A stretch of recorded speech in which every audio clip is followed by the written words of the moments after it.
ladies and gentlemen. Hello, hello. I am seeing an image on YouTube, which I think Me means we too. are live. Yay! Oh. Hooray.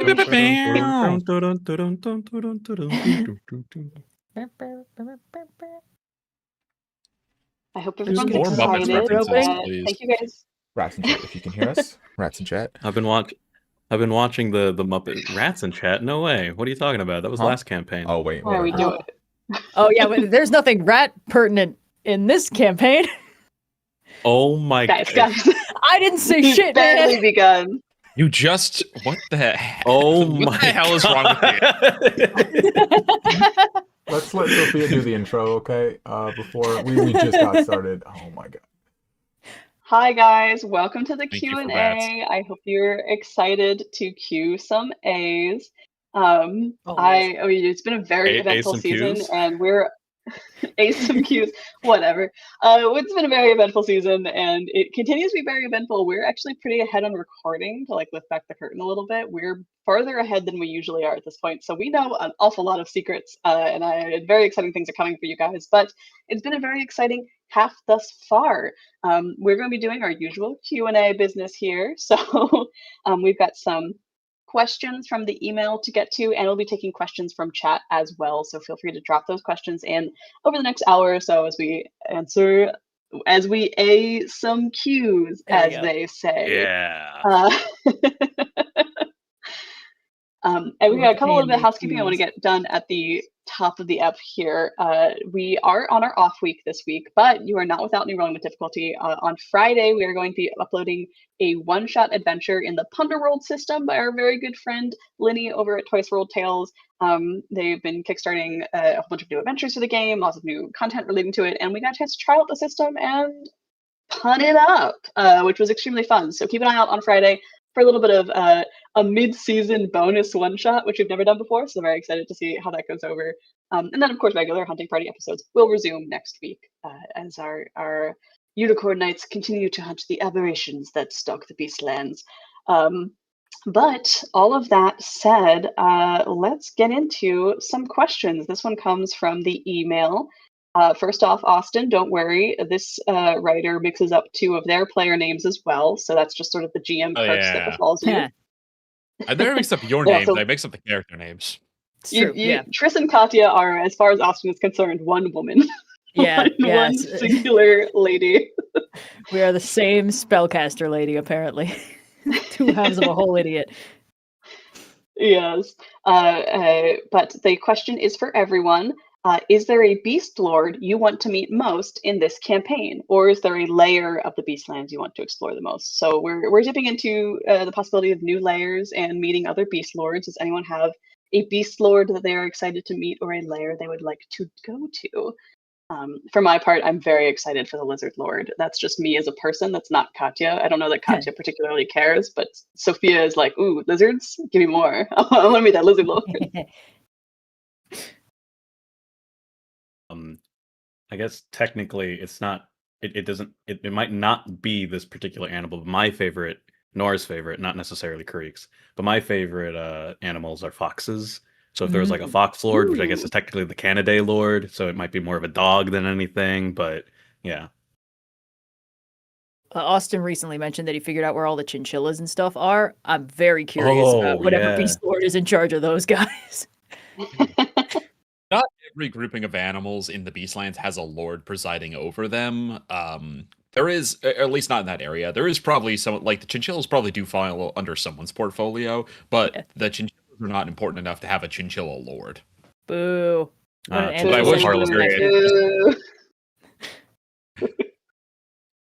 It's our podcast. We can do whatever we want. We can make a chinchilla lord. I will cry if we want to. Yeah. Wally, what about you? What's your beast lord? I mean, we already have like an eagle lord, but some sort of alternate bird lord would be really cool for personal reasons. Oh, yeah, duh.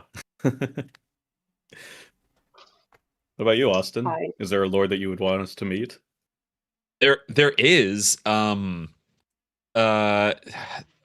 go I'll kind of cheat here and I'll say two, which is one. I don't even have a name for it. I just conceived of the Horse Lord as he doesn't have a domain. He just never stops running, or she. Like I really don't know much about this potential Beast Lord at all, but that just never stops running, is always running. And if you try to talk to them, they'd be like, "Can't stop, gotta run, got places to go." And there's just like a horses behind them, and like they're just kind of like dense and you can't get anything out of them. I thought that would be, I don't think that's important at all. I just thought it was a funny idea. The real answer is you guys haven't had any reason to actually speak to the Beetle Lord. That was a character I did develop. Oh yeah. And it could always go back, but Kolios, the Beetle Lord, is nearby in the mists, and I think he's a pretty cool character, but we haven't had any reason to actually go talk to him. Would the Horse Lord reside also on Krigala, or? I think the Horse Lord is also a Krigala, and I think that the Horse Lord runs the Greenway. Oh, interesting. That makes sense. Oh, yeah. Someone will see All the Greenway is their domain. Yeah, it's. Sorry, what'd you say, Red? Well, Beast Lords all also have like a humanoid form. So is this guy like Uma Musumeing his way across the Greenway, or is he? Oh my! We can't talk about I think- Uma Musume. no. I'm sorry, No. someone I follow on Tumblr's Guys. gotten into it. I'm just absorbing information about it Oh passively. my! I've heard too much about it. I think I'm good. I don't know what you're talking about, and I don't want to know. I Correct. think that because there are Beast Lords that prefer beast shape and some prefer human shape, and most of them kind of run down the middle. But I think that the Horse Lord is one that's basically never in humanoid form. Smart. Interesting. More efficient that way.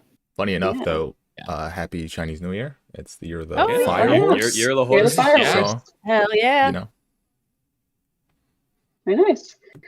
Well, Shini and Carla to everybody. And we've got another question from the chat. This one comes from Wolfsong4720. Question for Austin. How was the fight with the Ant Queen different or changed from if they had confronted her in the first season? Oh, great question. I mean, the answer is she's more powerful, right? Like, Yeah. oh, and she had a whole bunch of ants. There's some like language usage Just here that so many like ants. that so many ants that I think that my understanding of what was going on has sharpened post, and especially after dealing with the ape lord spoilers for the most recent episode. After confronting the ape lord, I think that my understanding that the ant lord was like kind of still in a transitionary state, like kind of wasn't totally in charge, but that's why but was gathering ants, and that's why there were so many different kinds of ants. So there would not have been that like army of these different species there, because the ant lord would have just had like what was nearby instead of like recruiting from all around. So definitely there would have been a lot fewer of those kind of lieutenants. And I don't definitely just would have had like fewer hit points, and I wouldn't have made it as high of CR. And I think that the layer to the abyss wouldn't exist yet, because it wouldn't have. Yeah, if they had gone up against the Ant Lord before it officially like started transitioning to being a Beast Lord, then it would not have been the Ant Lord's domain, and that portal would not have started forming yet. So there was a lot of things that would have been different, especially if they gone early. Like it just would have been a real big ant.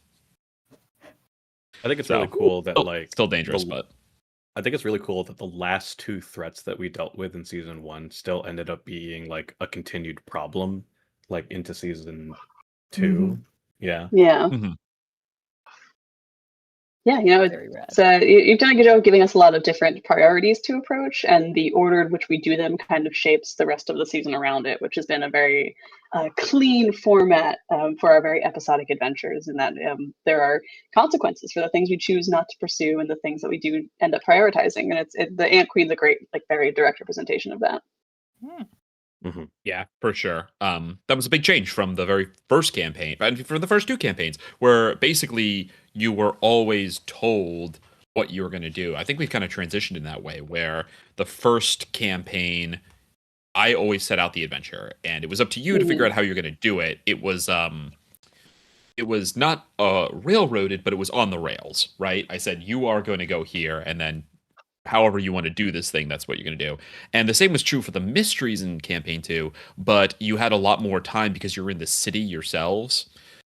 to kind of pursue your own stuff. So there was some freedom there. And then here, the adventures were all close by and we're all progressing at the same rate. So you had the most freedom to be like, we're going to tackle this instead of A, B, and C, we're going to go C, B, A kind of situation. Mm-hmm. Yeah. Very, very cool. We've got another question here from the email. This comes from Sylph. For Red, before the dragon told Trystine he's at home here, how close was she to just grabbing him and jumping in the first portal vaguely to the right plane? Interesting question. Probably not as close as the chat might have suspected. There's a lot of complicated stuff at home that Triss has been intentionally avoiding. And while she didn't choose to come to the Beastlands, there's a reason why she has chosen to stick around. There's several reasons. Getting the dragon back home to his mom was a very high priority for her when he was an egg and, had no agency and needed help. And then as soon as he was like, I think I would like to stay, it's like, okay, well, Dragon makes the decision about where Dragon wants to be. So that definitely helped her a little bit because it's like, okay, well, now it's a conflict between him and grandmother and I can stay out of it. That's not my responsibility at this point. But if he was still an egg when we found him, it would have been like, okay, let's find a way to get a portal, drop him off, and then I need to stay here because there's still a lot more work to be done. What if the bad guy makes another Grofgander and comes back and, this whole song and dance starts again, et cetera, et cetera. But once the dragon started being able to make his own decisions, it was a little bit easier for Triss to kind of step back and let that happen. Yeah, very cool. This question comes from the chat from nobody in particular, 7828, to Wally and Sophia. The tense dynamic between Garou and Katya was a big highlight last episode. How do you balance conflict in character without getting frustrated with anyone? Well, luckily, Sophia's an amazing person, and we have an amazing table, so it's fun. There's a huge distinction between Garou and Katya, and then Wally and Sophia. At the end of the day, I really like the more conflicting dynamic that we have in the party. Definitely a huge change from our previous campaigns, and it's fun to keep it. It's fun to throw a little banter across the table. So.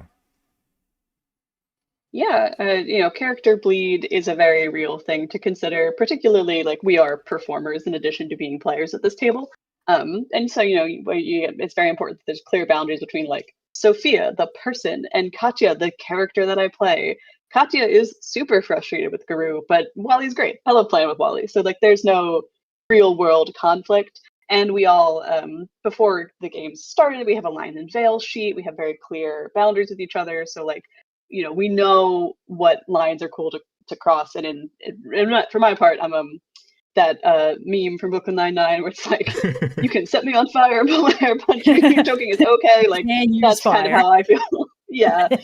So I'm, as a person, I'm comfortable with that kind of role play in this game, and so it works out with the dynamic. But I think just like for actionable things you can take to playing character conflict in your home games, just have a conversation with the real person to be like, hey, this is the kind of dynamic I want to play. And they and your game master can have a conversation with you about like where everyone's comfortable with, what we'd be comfortable with, and making sure that those boundaries between character and player are very clear.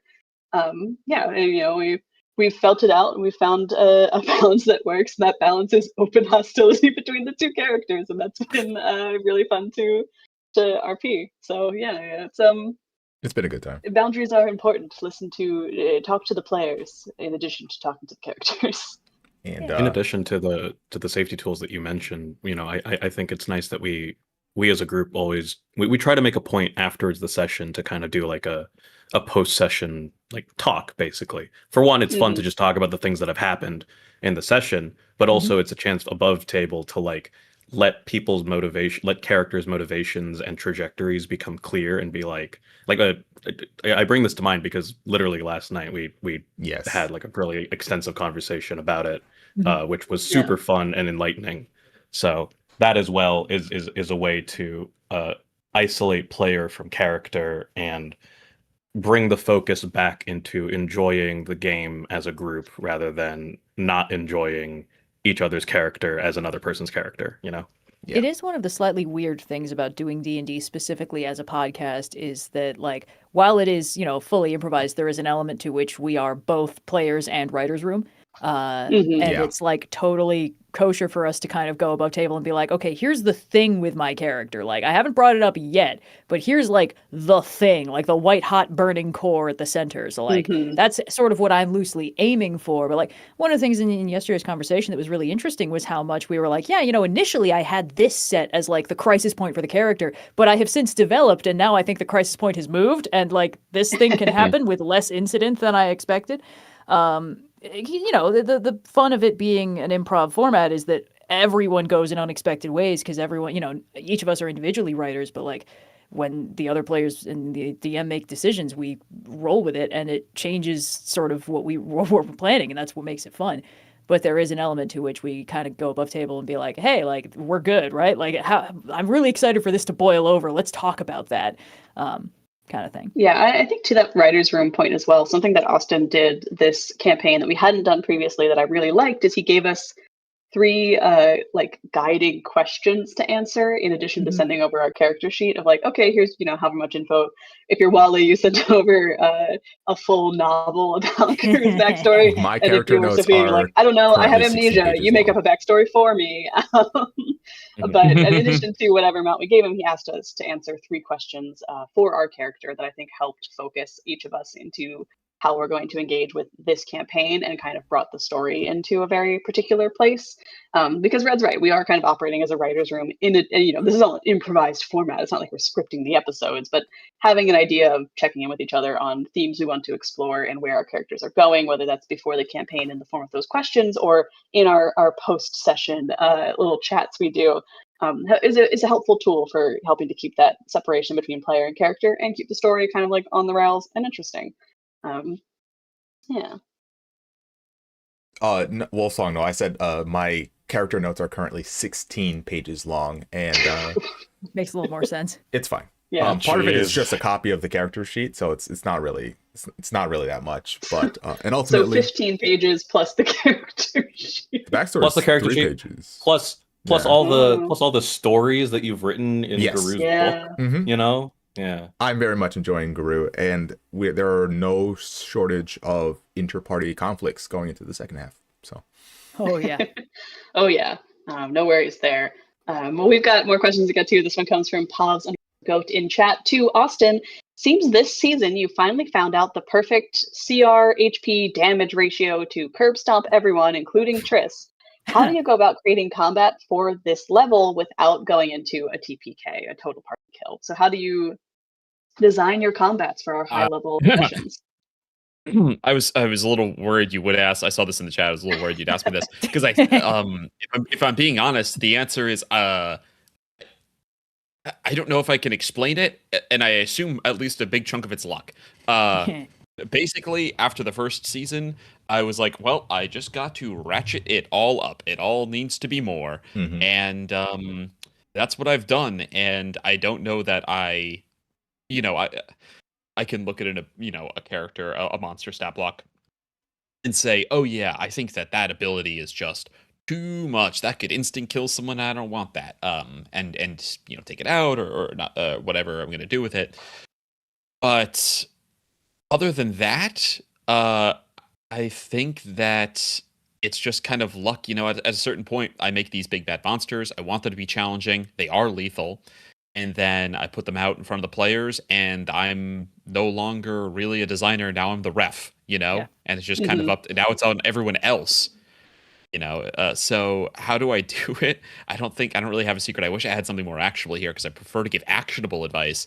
But I think the answer is I've just been playing with this group for a while.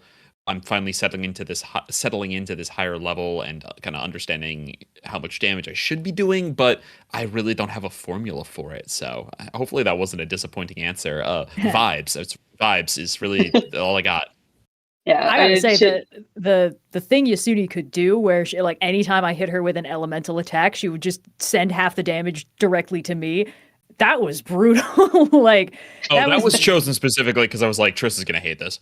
Yeah, no, I thought that was really good. Like, listen, I have it's really cool to finally find something where I'm like, oh, this is a hard counter to me. I don't have non-elemental damaging spells for the most part. I'm good at one thing, and this is really bad for that. I thought that was really cool. Like, I got fucked over in that fight, but it was like really cool for that to finally happen. Very elegant too, because that's not something that wipes out the rest of the party. That's targeted, and I thought that worked really well. Mm. Oh, and I think so. Here's a little piece of advice I will give, which is, what your players rely on, what their characters do often in a combat, and to make a challenging combat, you want to limit but not shut that down, right? Mm-hmm. That's I think and you can occasionally like shut it down, right? Like you can drop an anti-magic something, and then your spellcasters are in trouble, and I've done that to great effect. But in past campaigns that I've run, but I remember. Yeah, where everyone was a spellcaster, and you fought a chul underwater that dispelled all your water breathing. That was great. I know it. But doing something that forces them to change their toolbox, pick out a different tool. If they always go for the hammer, then you try to force them to do something else. And yeah, in this case, saying elemental damage is not going to be as efficient as it has always been. You're going to have to figure something else out, Tris. And then I didn't. Yeah. Any abilities to stat blocks specifically, I avoid, after many complaints for Red, it finally got through my head. I avoid stun, and I avoid incapacitated and paralyzed. Petrified I'm okay with, because I think it does suck to lose your turn, but I think turning to stone is kind of fun. Yeah. There's been a lot of mind control this season, and I've been doing my damnedest in a support role to stop those mind controls from happening, but one snuck through like this last episode. I like Charming and I like Dazed, because Dazed, again, it's just like I said, Dazed reduces the things they can do, but it doesn't eliminate it. You still get to act, but your choices used to be this much, now they are this much, and imagine my hands were far apart, now they're close together. Yeah. Yeah, lose a turn is never fun, but like, all right, make the most of what you got with this limitation is always much more interesting. Yes. Yeah. There was some conversation in the Discord about not exactly that yesterday, but it was like, basically it was litigating like, hey, shouldn't Triss have just disintegrated Garou when she was told to kill him? Which I thought was pretty funny, but the discussion kind of eventually settled on like, if the charmed or dominated condition basically says, okay, use your most damaging abilities first and then work your way down, that means a charmed person no longer gets to choose what they're doing with their turn. They just have to like start with their highest level spell or their heaviest weapon and then just kind of work their way down. Which basically, it's not lose a turn, but it's basically, okay, and then you do this, and now next player gets a turn. And it's similarly dissatisfying. So retaining that element of player choice is always, seems like always a good move. Yeah. We've got another question. This one comes from the email. Hi, Hunting Party. Kireek emotionally devastated us at the end of episode 5 when he broke down after being unable to fulfill the role he assigned himself within the group. If it's not spoilers, how would the rest of the party each react to believing they'd truly failed in their role? We've seen Triss react by isolating in her session 0, but would it be different in this newer Hunting Party where they all have a shorter history together? Thank you for the amazing season so far, and thrilled Austin finally got everyone to pack bond with one of the creatures he stuck in the party's path. The dragon deserves all the shiny things. And for the love of God, please give Kireek a hug. Thanks, Trystine. So if you're, maybe to specify the question, what does your character think their role in the party is, and how would they react if they weren't fulfilling it? Ooh. Okay, well, yeah, go ahead. I guess I'll start. For Garou, it's simply just to keep the party alive. He does see himself as the guy who's soaking up damage.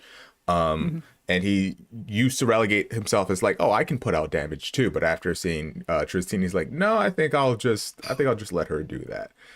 So his, unfortunately, D&D doesn't have the greatest mechanics for tanking, but he does his best to make sure that he takes the brunt of the damage while everybody else does whatever other objectives needs to happen on the battlefield. And if he were to fail, I don't think he would know, because he'd just be the one who died first. Yeah.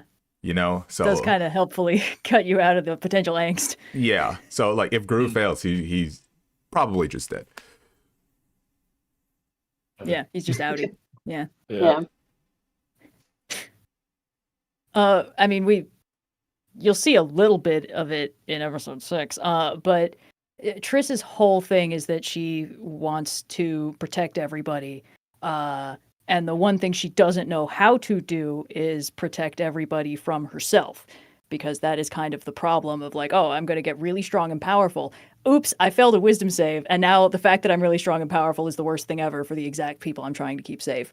And she does not know how to handle that, ever. We saw that in her session 0, and it hasn't really been resolved since then. But this is a slightly different reaction. It's probably fine and good and normal and fine.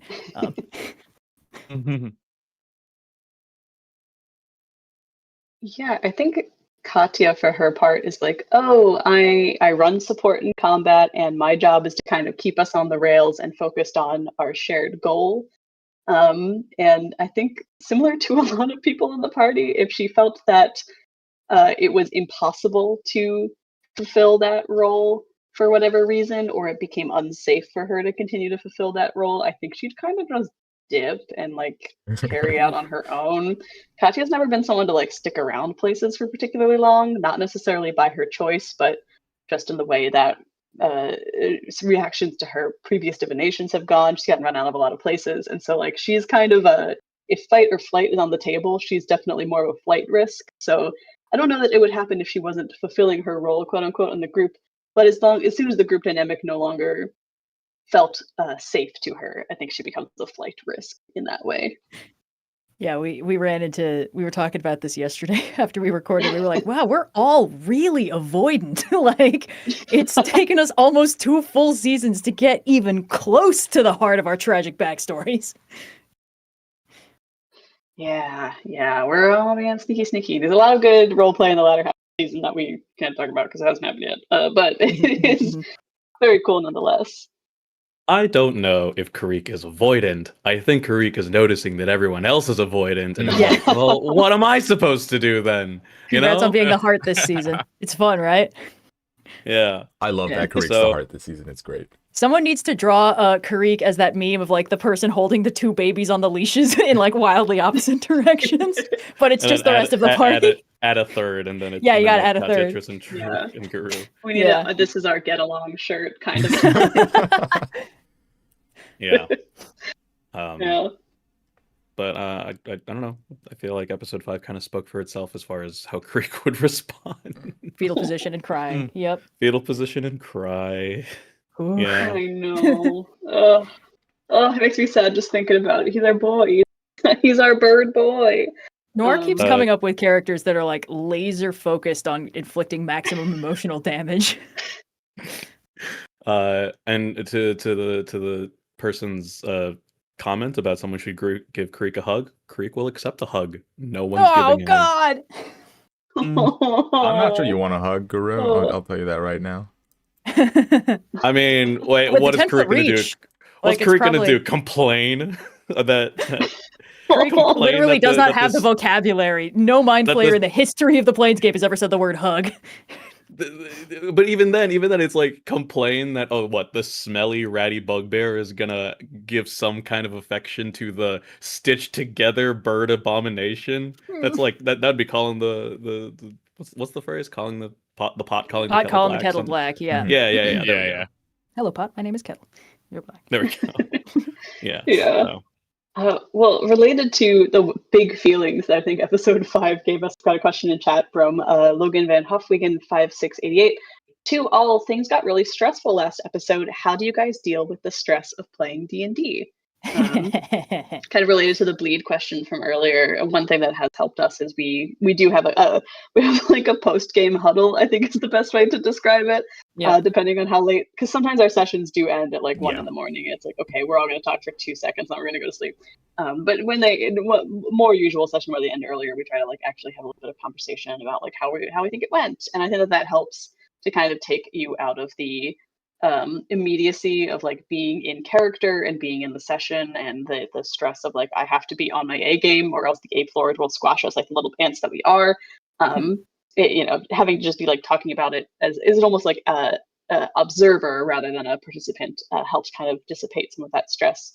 But also just trying to keep in mind that like it is a game at the end of the day. If you're not having fun, something might be going wrong. So trying to make sure that you are always having a fun time, if not a good time. Sometimes sessions are stressful and it's fun to play out a stressful combat. But just making sure that, like, if you are not having fun, bring it up to your table. Be like, hey guys, something's not working about this. And then you can find a solution, whether it's changing up the mechanics or changing up the tone that you play in. But yeah, post-game huddle and talk to your table. Talking to your table is kind of the solution to every problem, is the real secret. What? Communication? Huh? Yeah, never fails. Communication is key, actually. Critical to our success. Yeah. Every time we have a high stakes D&D session, my Fitbit is like, congratulations on all the exercise you did today. And I'm like, that was an exercise, baby girl. I don't know how to tell you.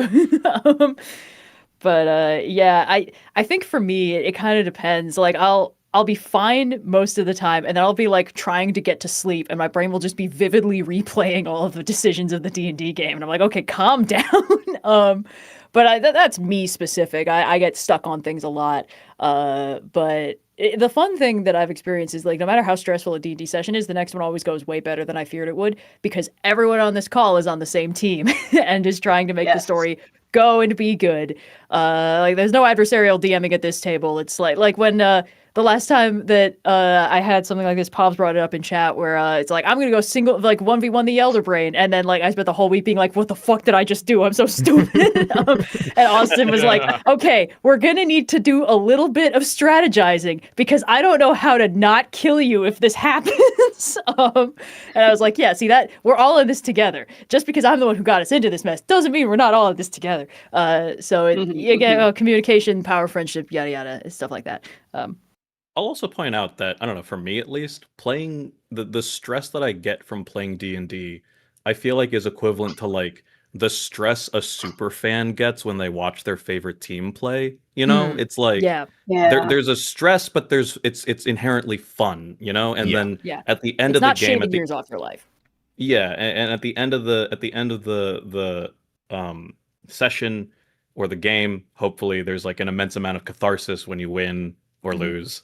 So I don't know. I haven't particularly found like that kind of stress debilitating on my life, and I haven't really needed a reason to try and like mitigate it. Even if it was a problem like, oh my god, Kiana is going to fight this Elder Brain, we need a problem. my brain treats it like a puzzle to solve, you know? It's like we have all of these resources. What can we do? Yada yada. And then I personally like solving like hard puzzles and stuff like that. So I find it fun all the way down.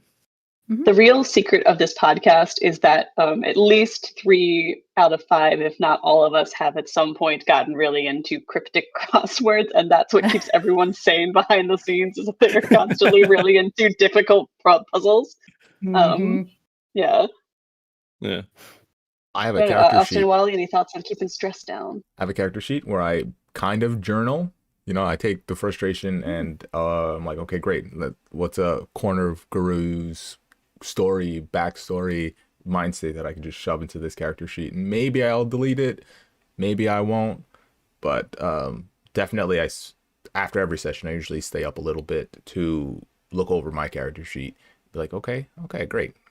And then after that, I don't touch D&D for like a day or two. So that's usually before I, jump back. I inevitably come back around and start over obsessing over my character, but that's just me. Getting prep done in time stresses me, but sessions don't stress me. I don't know. I don't think my body feels that way, because I'm always like sweaty and stiff after, but it's not the same thing, the same way it's like being scared at a scary movie is not the same thing as being scared in real life, right? So so how do I don't know, I play D&D to de-stress, right? It's hanging out with my friends, so it doesn't really, running the sessions doesn't really worry me. To quote good old Matt Colville, the worst thing you can do is break your players' hearts. Everything else could be fixed. So as long as I don't do that, I'm not that worried. Yeah. You're very good at giving us weird little dudes, which do help sort of alleviate some of the tension of being like, well, Meech is here, and Plug, Yeah. and now the dragon, who I'm going to have Emotional weird little support thing with. familiars. Yeah, and trying to incorporate some comedic relief is important. You need Meeches and Cypriuses and stuff like that. Weirdly, it's almost like Cyprius. less. I'm just thinking back to the times that were most stressful in the build-up. But like every single time one of my characters has like gone down or died, it's actually been way less stressful for me as soon as that happens because it's like, well, cool, I'm off the hook. Like whatever happens next is out of my hands. Oh yeah, Like, no, when I'm Belag went pro- down, campaign 2, I was like, oh no, I can actually fucking let my heart rate go down a little while because I'm just here now. I'm just hanging. Yeah, no, I'm never stressed about like my character losing a turn or going down or coming or like getting into shittier situations. I don't know. I'm sick of like in that I love it when things get harder for my character. And this kind of goes back to one of the other questions in chat. I have found that the angst and drama in Garou does get very intense at times, and I try to take time to show the gentler sides of Garou. Like this is still a well-rounded character, right? He has more gentler sides to him. So I specifically the stories that he tells is a conscious decision on my end to just sort of bring the character down 2 notches and remind myself that you don't have to be all doom and gloom and dramatic all the time. Yeah. I will say if you have the same play style as me, where you're like, I want to run just like the most jack of all trades support character with 10,000 options for every situation, it does get a little stressful to be constantly reading through your inventory for the desperate hope that any item will turn out to be useful. That's but you're so good at it though, Sophia. You're so good at being like, hey, I have an item your item descriptions. Like Sophia's so good at being like, I have an item that's not really meant to be played this way, but I've thought of a really like out of the box solution that and like that could be used this way, and you know, like a lot of it's just even if it doesn't work, even if Austin like puts down the hammer of like, I don't think it'll work that way, inspiration though for your ingenuity, I'm like, that's ingenious, Sophia. That's awesome.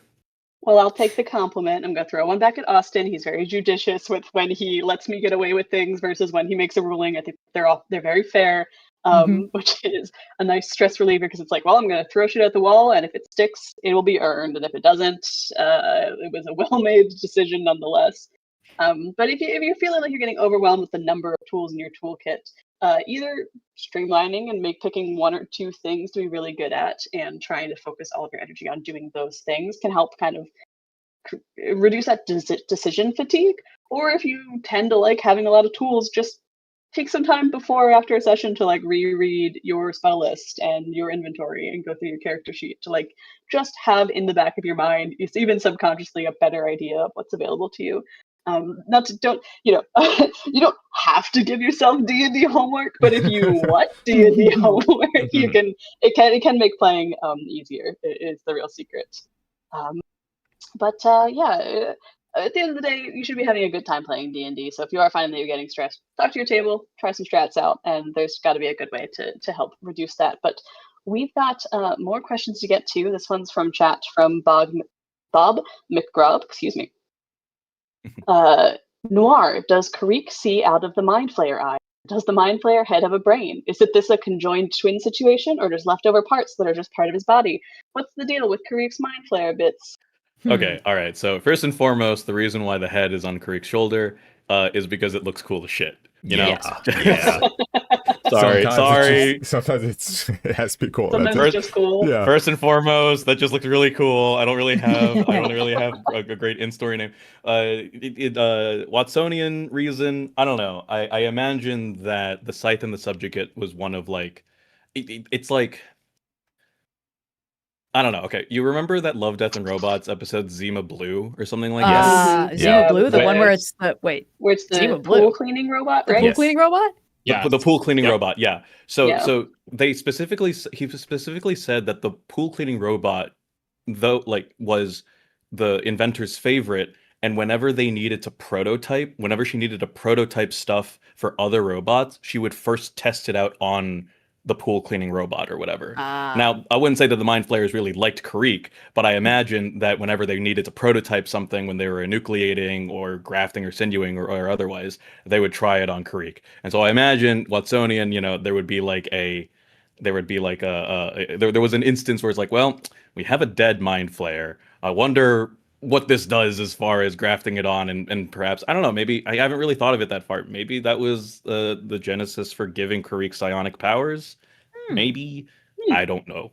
But gotta cop to it. First and foremost, just looks cool as shit. Cool.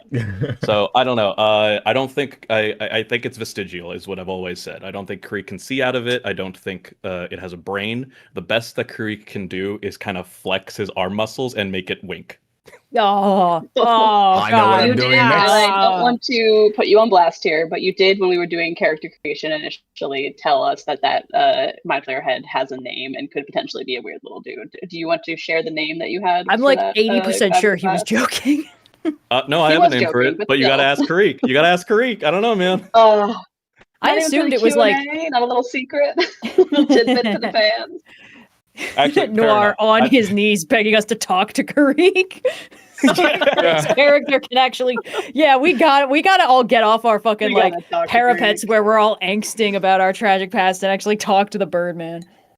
No, I actually don't think. I play cards, and no one wanted to play cards with me. We all left to the circle angstily after like one round. We're all Aragorning in our own separate dark corners, waiting for somebody else to come up and strike up a conversation. I think so. Actually, now that I think about it, I don't think Kireek would have a way to communicate it. It's not a Mind Flayer name. It's you know how like, you know how in Fury Road, when Nicholas Holt's character, I think Nux or whatever, had like two boils that he just named. Yeah, he like drew a little face on him. He drew little faces on him. Yeah. My thing is that Kireek named the Mind Flayer Steve.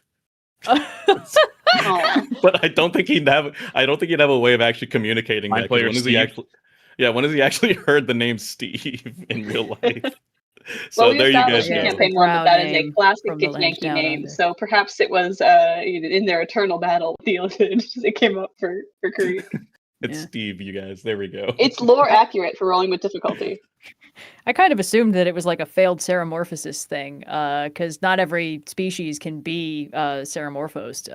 But the dead grafted Mind Flayer makes more sense. Yeah. But yeah. Awesome. Well, we've got another question from the email from Miss. During a rewatch of Campaign 1, Season 2, Episode 9, I noticed that Athos asked the crew if they would like a tour of the Grove of the Unicorn. Was this just a fun reference to some pre-established lore of the Beastlands, or does our favorite Lion Man have some secret connections to the Unicorn Knights? I don't think they're secret. He's been there. Yeah. I don't think he is officially one of the Unicorn Knights because he doesn't. That was not really of interest to him, but he's been there. He's met Myaliki, and he was in an adventuring party with Ophelia. Yes. So who at the time was going by Leah. And they met her at the same time, and Ophelia became a Unicorn Knight, and Athos went back to doing his normal. I think is he a Wilder? In my head, he's a Wilder. I'd have to double check and see if that's something that he would actually like really care about. But I think he's vaguely a Wilder. The Wilders are a little bit different to me. They're just kind of like they're not even really a faction. They're just kind of like a few dozen people wandering around taking care of problems.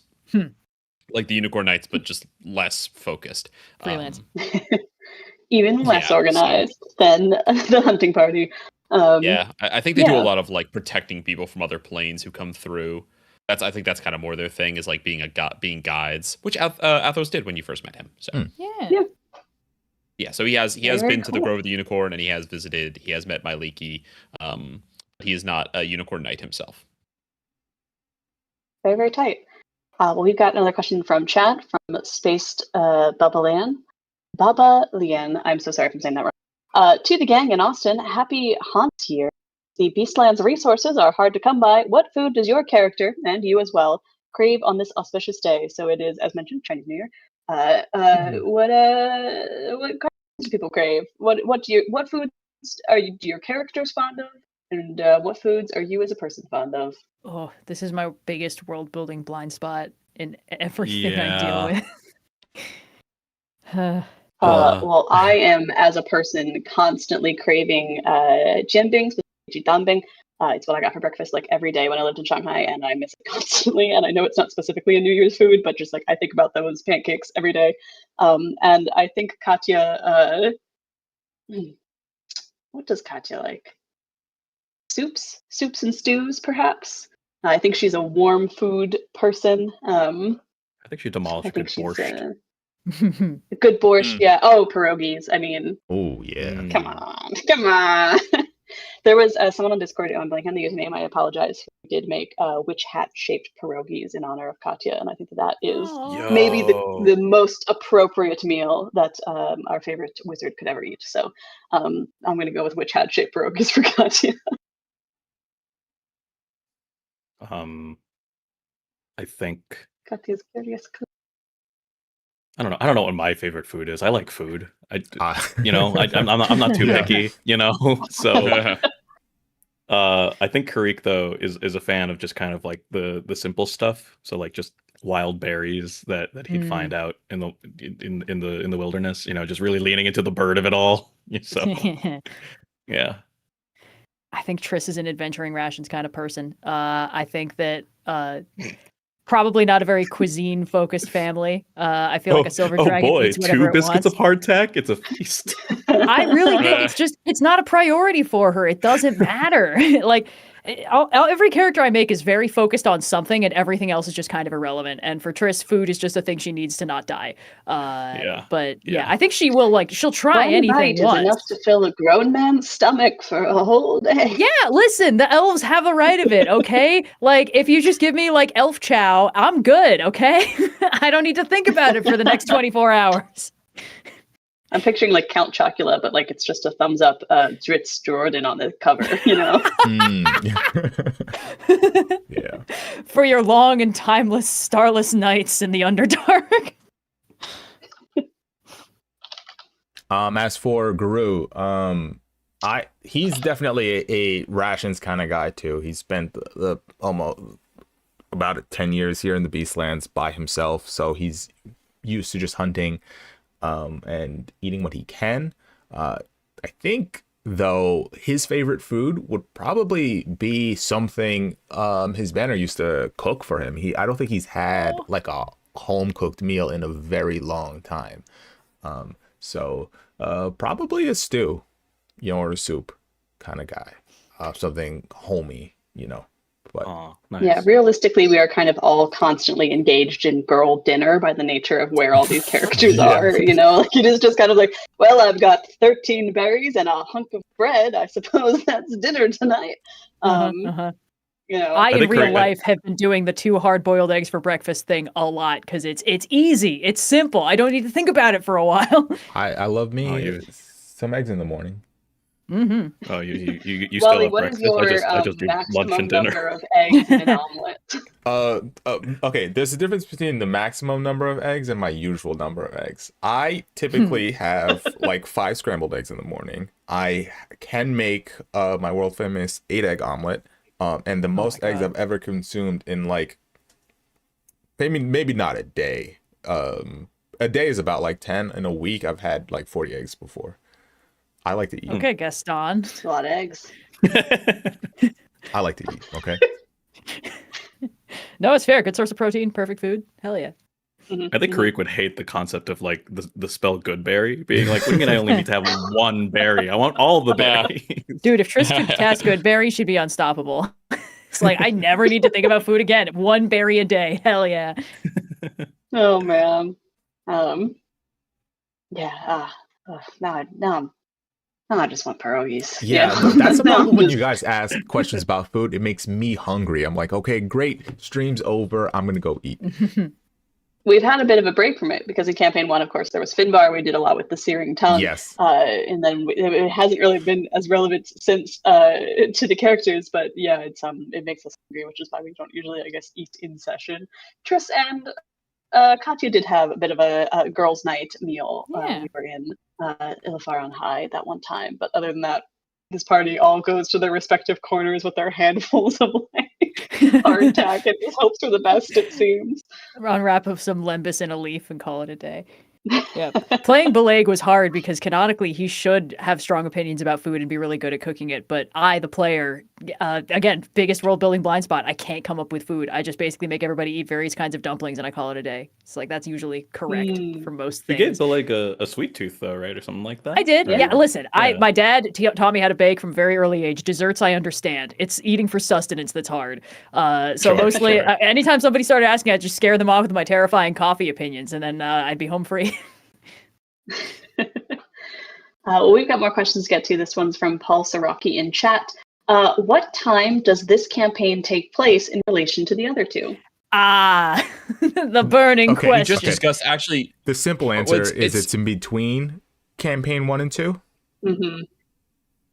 Yeah, it's 8 months after the finale of campaign 1.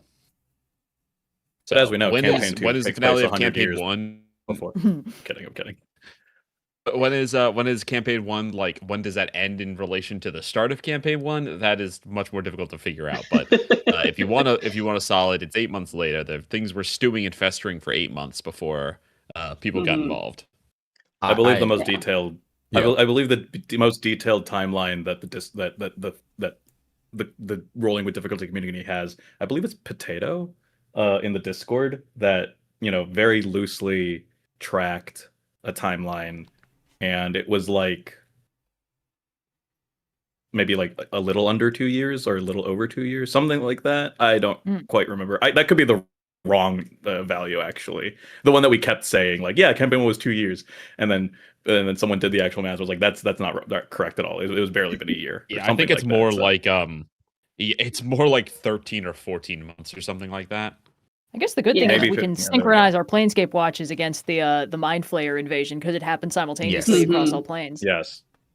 Yeah, the thing with the Planescape too is like the exact dates kind of become a little less important than the relation to time's relation to events. Yeah. Like whether an event happened concurrently before or after another event is more of a way of keeping time rather than saying like this was Tuesday and then on Thursday the next thing happened, because every plane has a different passage of time. Like It's something could happen in the Feywild and then Have not accounted for time dilation yet, but at some point we we'll can't account do for the the math. Feywild. Yeah. Don't do the math, guys. Magic is real, and sometimes that means the laws of time are going to be a little different. But for the sake of understanding where to place this campaign in a timeline, it's like Wally said, this one's in the middle. Campaign 1 happens, it ends. However many months later, campaign 3 picks up, and then sometime after campaign 3 ends, presumably, campaign 2 will have started. They're all relatively close together, within a matter of years, if that, but they're not like on top of each other. It's a campaign sandwich. Mm-hmm. Yeah, I think well put. Yeah. I guess crucially, sorry, someone just mentioned it. Search for Olaronwe is 6 months after the end of campaign 1. So if campaign 3 is 8 months after the end of campaign 1, Olaronwe are back in the mix by the start of campaign 3. Yes. Mm-hmm. Who knows? Maybe we'll run into one. Maybe. This question comes from the chat from Notice at Ardora. To Red, Wally, and Noir, if your characters were champion to a Beast Lord, which respective Beast Lord would they be champion of? Trist would not willingly become the champion of anybody. In a hypothetical world where your character was willing to become a champion of a beast. Well, Not if we're even the changing the Chinchilla character... Okay, Chinchilla Lord is pretty tempting. But like, if we're changing the character to make that a thing, then like the answer will be different. I, the player, am basic and think wolves are extremely cool. No, that's my choice. Probably... No. Oh, we're gonna have to fight over this. Sorry for calling you basic by proxy. I don't care. They're cool. Oh. But yeah, no, same thing. Garou doesn't want to be the champion of a Beast Lord, but if I had to pick one, it would be the Wolf Lord. Hell yeah. I don't know. I feel like Kireek would just kind of be like, well, Bird Lord, I guess. Yeah. No Champion of birds. Bird Lord. But he's not really. He's not really. There's multiple Bird Lords? I guess so. There's gotta be like a Corvid Lord out there. Canonically, They're so yes, there aesthetically are. different from eagles. There's definitely a Raven or a Crow Lord. For sure, there's oh my god, there's definitely a penguin lord somewhere. You have to think in Oh, like no. kind of Oh, abstract no. terms. We have to change our answer. Yes. You gotta, you Okay, gotta think Austin, in kind I of have to- abstract terms of like how are creatures grouped up. So it's like, is there Sure. an eagle and a hawk lord? Probably the eagle lord reigns over all of the birds of prey, except for the owls. Owls are their own thing, just because of course. how people imagine them being grouped up, right? Yeah. So Okay. there is Austin, the eagle lord and then eventually the hawk lord. Yeah. What's up? I want to do the funniest thing. If there is a penguin lord and there is a crow lord, I have to do a very funny thing. Okay. Hmm? Just We're I'll not tell you gonna right ruin now. what it is. I can't. No, not right now. I have not put a penguin or a crow lord on any of the maps that I've created. Okay, good. Good. Boo, boo, boo. Okay. I You guys are I am diurnal, taking. right? I am manifesting some control over their lore and background. I'm just Yeah. putting it out right now. I'll let you know if we got a crow lording coming. Next very character fair. Wally I- makes is champion of the Penguin Lord. I, Noir, who am not very well versed in animals, forgot that birds is not like, a singular grouping. There are a lot of groupings of birds within the umbrella of birds. And so Right. my mind was like, yeah. My mind was like, well, the bird lord is the eagle lord, but that doesn't really fit, but I guess. But now knowing that there's like a raven or a crow lord, yeah, that makes a lot more sense. I Yeah. think Kireek would be a bit more amenable Yeah, to for sure. that. There's an owl lord, for sure. There's probably some sort of songbird, and I don't know if it would be a sparrow or something like that. But sing me a song. Oh god. Yeah. So, yeah, that's something to think about. That'd be a fun like world building thing to just noodle on. I don't think it's gonna be. Yeah. But you never know what's going to end up being relevant. You noodle on world building stuff, and then some of it ends up being quite relevant later on. You're like, oh yeah, There's got to be a Goes back snake in. lord out there, right? Snakes are too aesthetic. there is a snake lord. Yes. Satesis is the Snake lord. Satesis, I believe, is in Karasuthra. Ah. Are snakes Hold nocturnal? on to that. You're onto your knife. Some snakes are, and where okay. their domain is based off of who the lord is, right? So right. Yeah. For example, the boar lord was a warthog, which is one of the few diurnal hogs, Mm-hmm. and one of the few diurnal pigs, and that's why it was in Kragala. When they died, they moved to Brux because the new lord is one of the crepuscular species of pig. So Right. now it's there. Hell yeah. Gotcha. Yeah.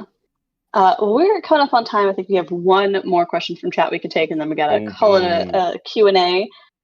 This one comes from Victoria Starat. What Olympic sport would each Oh, character God. play? Winter Olympics are currently ongoing. Yep. If your character was going to play a sport, and Austin, if you want to pick an NPC to give a sport to as well, feel free to join in. Would each character play? I feel what like would Tristan's got to do a winter sport, right? What would Raul and Ophelia do? For Ophelia is good. Yeah. Is snowboarding an Olympic See, sport or just skiing? Snowboarding is an Olympic sport. Tris would snowboard. That's pretty cool. That's rad. She's got to do like Yeah. some kind of winter sport. Yeah, It's the only appropriate Yeah. thing. Yeah, I feel like snowboarding or ski jumping, anything where she's kind of getting as close to flying as possible. Is Yeah, flying I cheating at that personally- point? Yeah. I've gone skiing once and snowboarding once. And when I went skiing, I broke my clavicle. And when I went snowboarding, I didn't break Oh. anything. So I like snowboarding more. Oh my god. Yeah, it was fun. I'm really bad at snowboarding, but I hope to get better someday. Interesting. I think Garou would do javelin throw. Is that a thing? Javelin Oh, Oh, we're Summer talking or about summer or winter? winter. Yeah. It could be either. It could be If we're either. talking- It just said Olympic. Oh, if it's either, okay, good. I was gonna say because there's no good options in winter. Winter is the boring Olympics. How dare you? Snowboarding.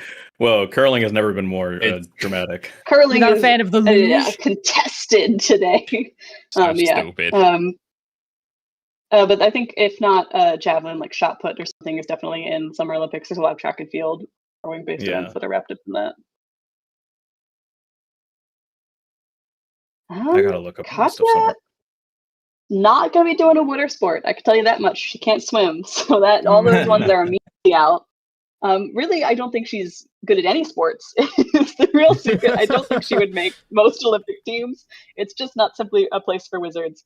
High dexterity. You could do like gymnastics, floor routine. Well, yeah, you got the haste. You have the haste, dude. Like track and field right there. She's speedy. Katya go fast. Katya go speedy. She might just be like the sprint. Like was it the 100-meter dash? Like I think she's just like a sprinter and does no other event. Very dangerous on short distances. Team. Very dangerous on short distances.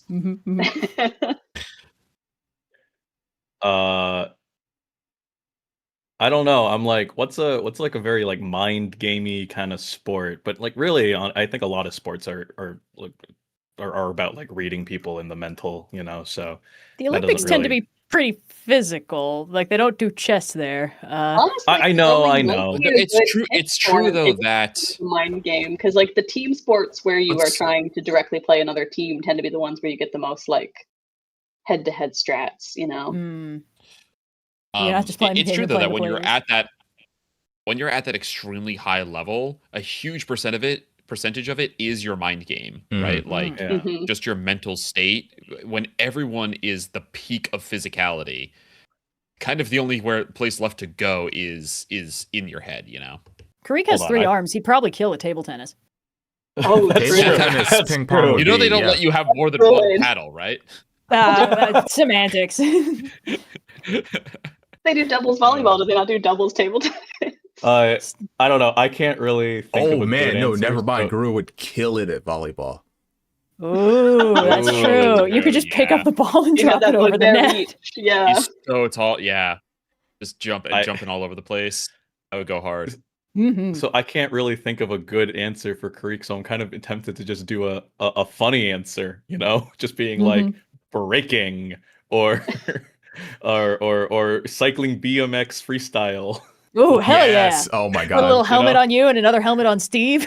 Yeah, exactly. Maybe for, I don't know. I really don't know. Maybe like I don't know. He's not very dexterous. He's like smart and so maybe like an endurance sport, I guess, because his constitution is pretty high. Ooh. So maybe like a triathlon or a pentathlon or something like that. You know? Yeah, could be good. I think the real secret is maybe the only one of us who's halfway decent at the Olympic sport is Garou. Tris is well suited for the climate, if not practiced in the sport. Do we have any sports for Rawl and Ophelia? That's a great. So I was thinking about Ophelia first, and I think she's like a real perfectionist and a really like she's a real tryhard. So I was thinking like, obviously everything is extremely difficult in the Olympics. There's nothing that artistic you're getting there swimming, like a figure skating, kind of synchronized. Figure skating is exactly. I thought about gymnastics, but I think that's a level of strength she doesn't have. But I think figure skating is the exact kind of thing that she would like pursue with kind of like dogged perfection. You know, there's that's very up her alley. As for Rawl, I don't think he's too easygoing to commit to like training for a sport like that. Competition? Nah, I'm good. Like, that's not really like his thing. But he does kind of have like he grew up on the streets of Seagull, so he does kind of have like a little bit of a killer instinct there. I'm trying to think. What kind of like street smart thing could he do? Like a part of me is like some sort of fighting, but that's true for boxing. Boxing was an Olympic sport at some point. Boxing is in the Olympics. I did think about boxing. I feel like I don't know. Wally mentioned like I do feel like it's track and field and it's like shot put or something kind of like I don't know. Yeah, I just got to throw it. Okay, he's not the strongest. Yeah, discus or something like that. He's kind of exactly. He's kind of a straightforward kind of guy. I don't know. He's a very interesting character. I hope we get to see him again soon and talk to him because it's like he's simultaneously street fart and also kind of like a straight shooter. He's what? Very like straightforward kind of. He's street smart, but he's got kind of a like I don't know. I'm not going to think too hard about it. Kind of streak in him too. So I think Garou would be good at like pancration or something like that. The hell is that? Isn't it like the ancient Greek like wrestling? You know. I don't know. I never watched the Olympics, especially not I in don't know ancient that Greece. that's Well, it's what not okay. So you're- the joke is that it's not modern Olympics. I think this was like ancient Olympics. Ah, so- gotcha. Greek Yes, yes. wrestling? I don't want to know what that is. I feel like it's just what wrestling was called in ancient Greek, and that was what the name of the event was, not Okay. something different form intricate necessarily. rituals. I Yeah. suppose. Yeah, Is but yeah, psionics doping? That's crazy. If sorcery's allowed but psionics isn't, that's plain discrimination. Hey, Yeah. is and- never mind, forget it. And I think Noir, Austin, and I are all also dancing around saying fencing because we all Yeah. fenced in college, and we were not Right. Olympic Yeah, of level, course. but Yeah. none of us want to be the one to be like, well, my character would fence like I did. Katya would be terrible at it, but Well, none of our characters are Um, sword people, so like it would be weird. Yeah. Oh, Evrard would be really good at fencing. Yeah. I'd rather be a very good Uh. fencer. Yeah, that's true. We haven't had like a duelist, like a we did have rogue. We did have Ingrid as a rogue, but she was a very specific kind of like she was a bard rogue. It was a very specific flavor. Yeah. We've yet to have the the assassin or the swashbuckler. I have a maybe swashbuckler next character campaign. concept, so campaign 4 maybe. Yeah. Yeah. But on that note, I think that's all the time we have for the Q&A today. Thank you guys so much for joining us. It's super fun. I hope you have been enjoying Yeah. the season thus far. Stay tuned on Friday for the Punderworld one-shot. Very, very fun time making some silly wordplay related jokes run by Noir. Super fun time. Hell yeah. And then next week, tune in for the rest of the season. We've recorded a lot of it, and it has been very Yeah, only stressful one more and to very go. fun and very cathartic. So it's super cool. I think you guys are gonna like what's coming up a lot. Definitely stay tuned. But yeah, on that note, thanks for joining us. And Yeah. Wally, I think you gotta hit end stream for me, but Oh wait, Take we us gotta out. go? Okay, bye guys.